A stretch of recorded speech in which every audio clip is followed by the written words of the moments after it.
Hey folks, welcome to another VR video. Today I'm doing a review of this headset with these controllers, the Oculus Quest 2. Now I'm doing this just in front of my green screen, wearing the headset because I'm actually using the headset microphone for this review. A lot of people have asked for more footage using the Quest 2 microphone, and I'm finding the Quest 2 microphone to be pretty good. So why not use it for the review to show off more about what the headset itself can do? This particular review is probably going to be a little different than what you're used to seeing with some of the other people that have reviewed this headset. I did not receive any form of extras with my headset. I got the Quest 2 headset with these controllers. I did get access to a bunch of preview content, which if you look back on the channel, you can see a lot of that content has been covered. What I will say first is I didn't expect the Quest 2 to be as comfortable as it is with just the regular soft strap that ships with the Quest 2 unit. The soft strap has been really good to the point where I don't think I really need the Elite strap. I do have an Elite strap that is shipping with a 256 gigabyte Quest 2 unit that I ordered from Costco, which I'll be getting later this week when everyone else receives their Quest 2 units. But honestly, just overall, I'm pretty happy with just this soft strap, just this piece of fabric essentially that's holding the Quest 2 and affixing it to my face. I've used the Quest 2 pretty extensively over the past 2 weeks. I expected that in the midst of generating content with Quest 2, I'd probably get tired of using it after half an hour or an hour like I did with the Quest when I first received it. And I found myself actually draining the battery. The battery lasts around 2 hours, which is really one of my few qualms about the Quest 2 is I'd love to have even longer battery life. But I totally understand. They made this device extremely light on your face. So that pressure that I got with the original Quest and with other headsets as well, where it was pushing against my face and weighing down on my sinuses, I don't really feel that with the Quest 2. Now, everyone's head shape is totally different. I can't say this is perfect for everyone's face or everyone's head. So I'm excited that both Oculus through Facebook and third parties are working to create other forms of face strap as well. So, hopefully someone out there will make the one that is best for your particular head and your particular face shape if the original soft strap or the elite strap that Oculus is also selling don't make the comfort of your dreams, essentially. From a gameplay perspective, I have played a ton of content on the Quest 2. Another thing I didn't expect to do in the first 2 weeks of owning a Quest 2 was play through and complete a bunch of games. I've actually finished 3 games on the Quest 2 already, some of which I can't really talk about yet, but I can talk about Red Matter. Red Matter was one of the first games I picked up and played on the channel on the Quest 2. It was prior to getting access to the preview content that was available for Quest 2. And I played through that game in a matter of 2 days. Now, granted, it's only about a 2 hour, 3 hour experience, but I played through the entire game, loved it, had an extremely good experience with it, and it made me want to play more in the Quest 2. So I've actually played through a couple of other games. I can't really talk about those games from a completion standpoint, but I can say that the Quest 2 delivers on quality very similar to PC VR content, but in this mobile all-in-one package. Also, I've played a ton in Virtual Desktop. Virtual Desktop has a 90 hertz mode at this point. That's probably going to be removed at launch. It's probably going to be reduced down to a 72 hertz, similar to all of the other content on the Quest and Quest 2 platform, at least at launch. But I will say that even playing at 72 hertz, the Quest 2 version of Virtual Desktop connected extremely strongly to my internal Wi-Fi network in my home, and it plays smoother. Everything plays in a way I would describe as smoother on the Quest 2 than on the original Quest. And that's something you can't really convey in words. You'd really have to try it for yourself to see that. would I say that if you have a Quest today, that the Quest 2 is a vital upgrade, that you absolutely have to have a Quest 2? Probably not, but it is leaps and bounds an advancement over the original Quest in just a year after the Quest released. Like, it's only been about 18 months since the original Quest. So, from a comparison standpoint, the Quest 2 has definitely at least an incremental increase in field of view. I wear glasses when I'm using the headset, and in the original Quest, as well as the Rift S, it almost had like circles around my eyes, on both eyes, where you could absolutely see that you were looking through lenses, looking through a screen. And that binocular effect is very diminished on the Quest 2. I can still see the sides of the screens, yes, but I feel like I'm much more immersed and much more inserted into the scene with the Quest 2 versus with the original Quest, or even with the Rift S. Which brings me to the fact that I love the Rift S. I think it's one of the most comfortable headsets I've ever owned. But I feel like the Quest 2, even with the soft strap, is extremely comfortable on my face. I expected, again, to be doing content on my Rift S alongside content on the Quest 2, and with virtual desktop at 90 hertz, playing wirelessly, playing tons of PC VR content. I've found that I've wanted to reach for and pick up my Quest 2 over my Rift S. Would I say that it's a vital upgrade over the Rift S? No.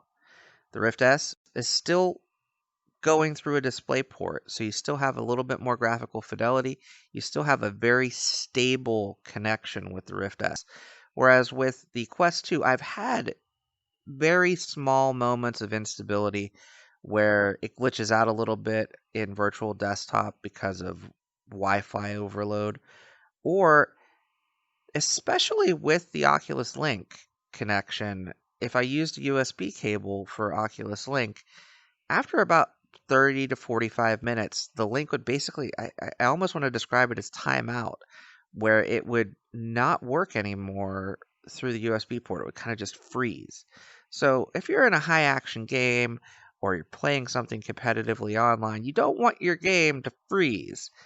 If you're playing something that has artificial locomotion and you're susceptible to motion sickness, you absolutely don't want your game to freeze when it's in motion because it will make you very sick very quickly. And I found like the link connectivity was where I was seeing that problem the most.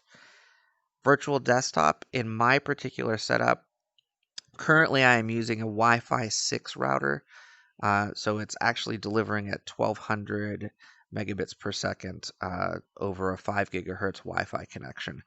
Prior to this, when I did my Star Wars Squadrons video, I didn't have the Wi-Fi 6 router yet. I still had regular 5 gigahertz connection. It worked very smoothly, but I believe it was at 880 megabits per second. It's not noticeably different, to be perfectly honest, but having that 5 gigahertz connection is key. If you have a 2.4 gigahertz connection, you're going to see tons of visual artifacting on the Quest 2 or on the original Quest as well when you're using virtual desktop. Using the Quest 2, though, with my 5 gigahertz connection, now with Wi-Fi 6, super smooth sailing. I prefer virtual desktop at this point to Oculus Link connectivity. We connect to the headset here in the USB-C port. It actually tugs at the side of the headset, so you feel like this pulling on the side of the headset. Like it's pulling away from your face, and it's a little bit uncomfortable, I have to say. So I prefer at this point using the virtual desktop for streaming from PC VR, whereas absolutely Oculus Link is an alternative and something that's also good quality, to be perfectly honest. You got a thin enough cable, you could actually run it along this strap right here, go back through the back of the headset, and it doesn't tug as much. But I feel like even just that thin cable tugging on the side of the headset makes it less comfortable and less desirable to me. I like having a wireless all-in-one headset.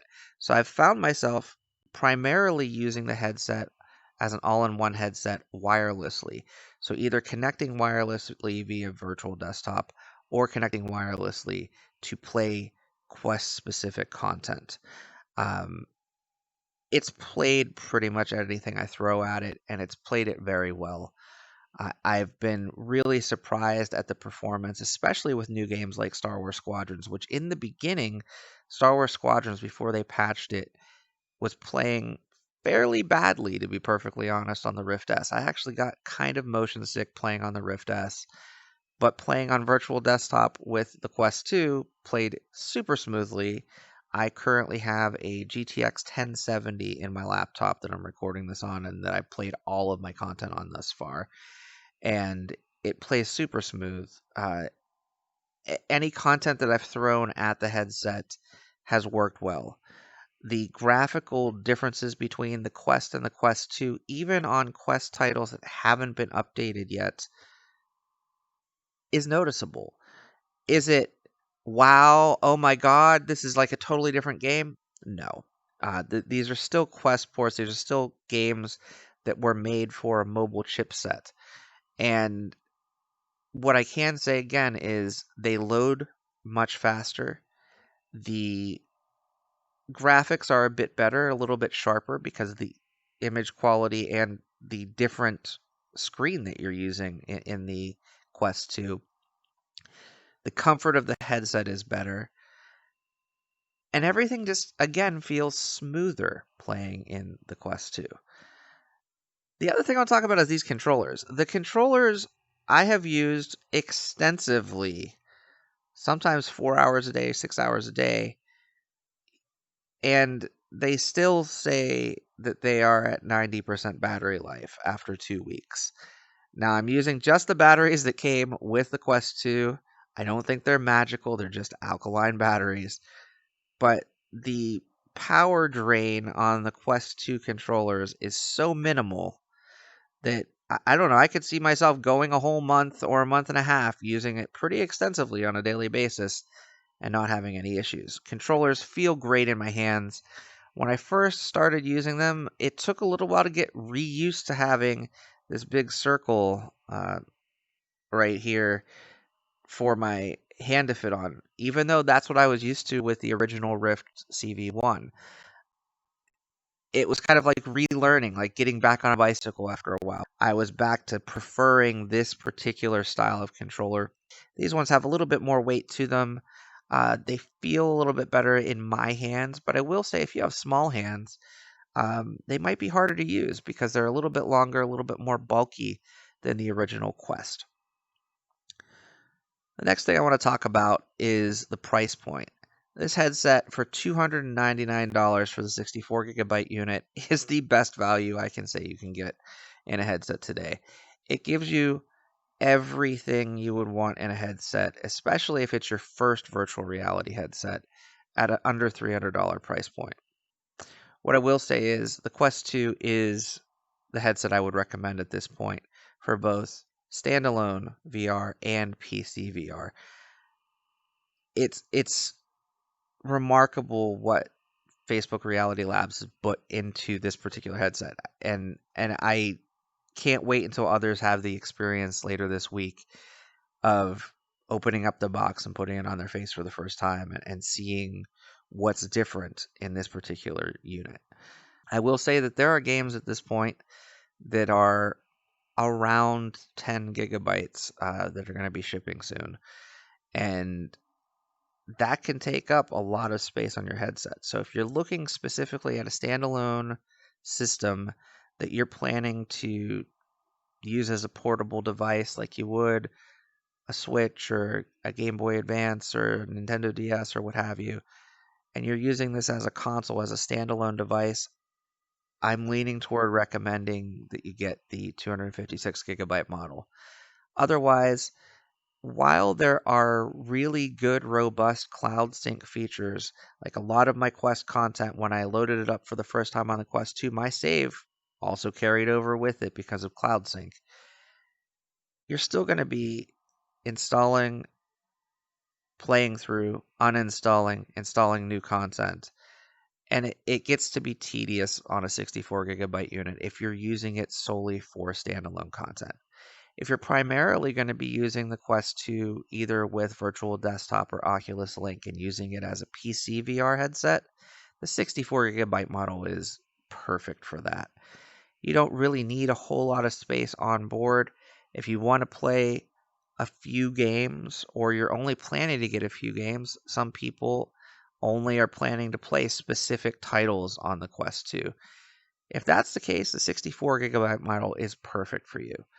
I like that there are two options, but for $100 more, I'm not going to lie, the 256 gigabyte model was absolutely worth my while to pick up, and I'm really glad that I went with that, even though right now I am using the review unit of the 64 gigabyte model. I have not run out of space in the 2 weeks of use, but I will say I actually came pretty close. When the original Quest launched, 64 gigabytes was enough for the entire launch library. At this point, just with titles that are launching in October alone, I could probably fill the entire storage of the Quest 2. If you are in the market for a new headset, you can't go wrong with the Quest 2. You really can't. I would recommend buying a Quest 2 without any of the additional accessories, though. I would get the Quest 2 with the soft strap, try it out for a little bit of time, and then if you feel like, oh, I'm not as comfortable with the soft strap, look into other options like the Elite strap.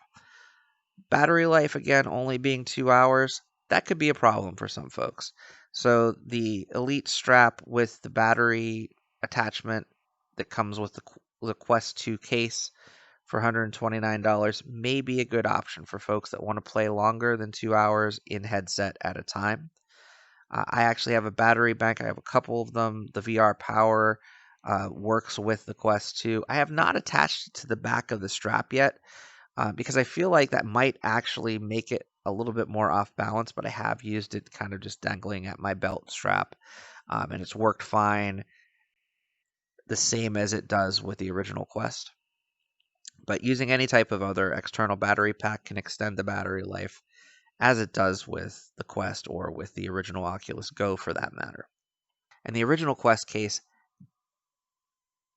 technically doesn't hold the Quest 2. But I want to show just very briefly how I have this set up. My friend ZimTalk5 actually told me how to do this. What you do with the original Quest case. So if you have one of these,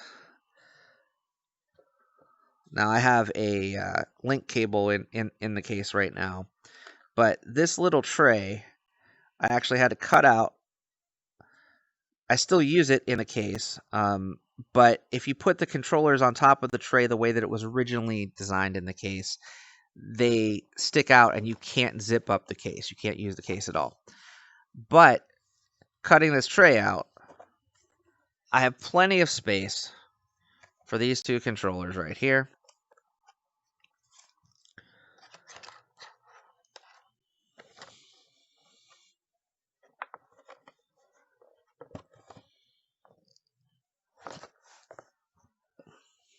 There they go, right there.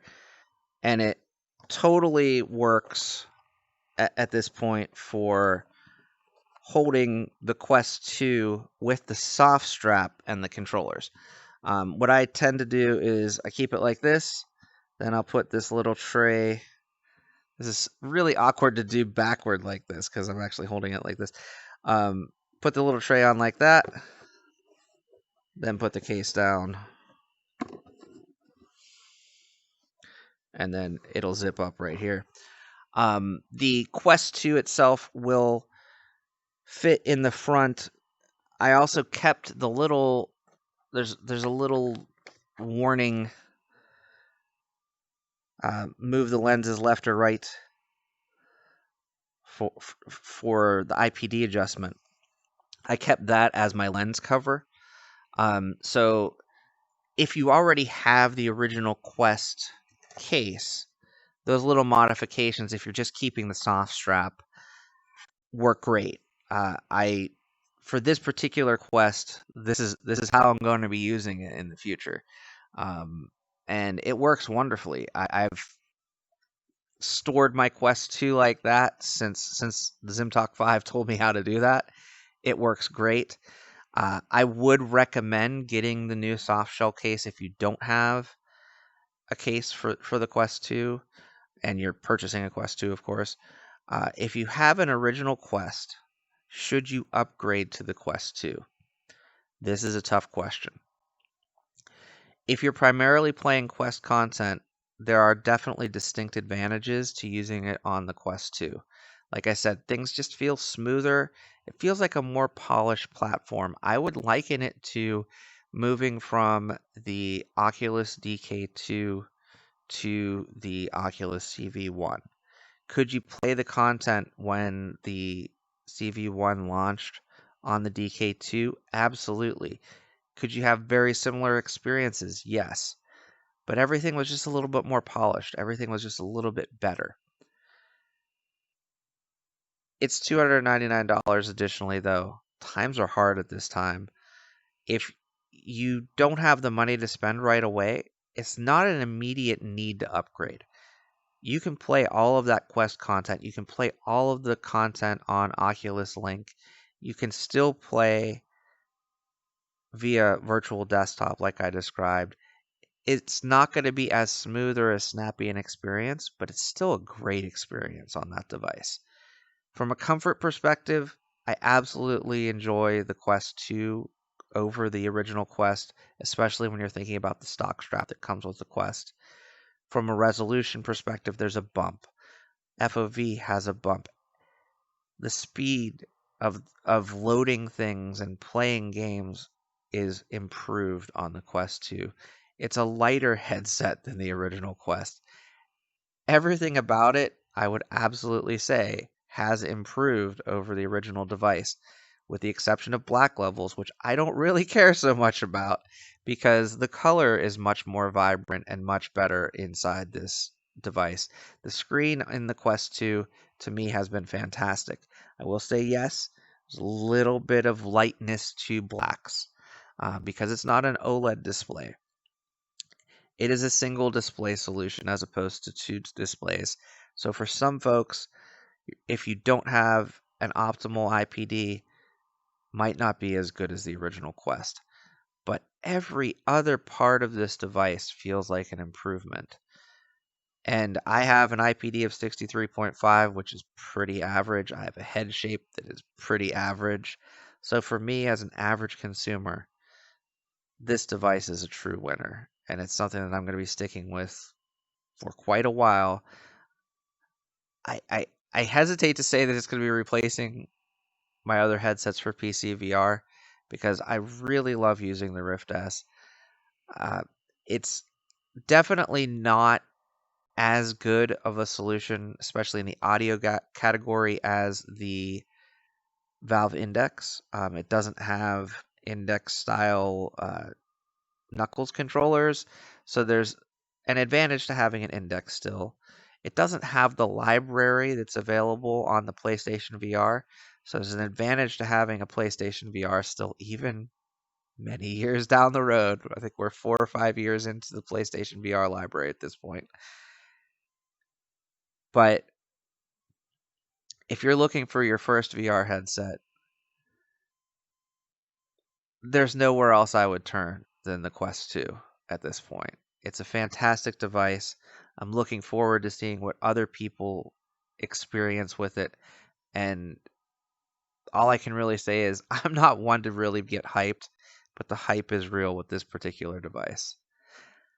I hope you've enjoyed this video and this extended run of videos. I wasn't planning to record new content and push it out on a daily basis when I got the Quest 2 review model.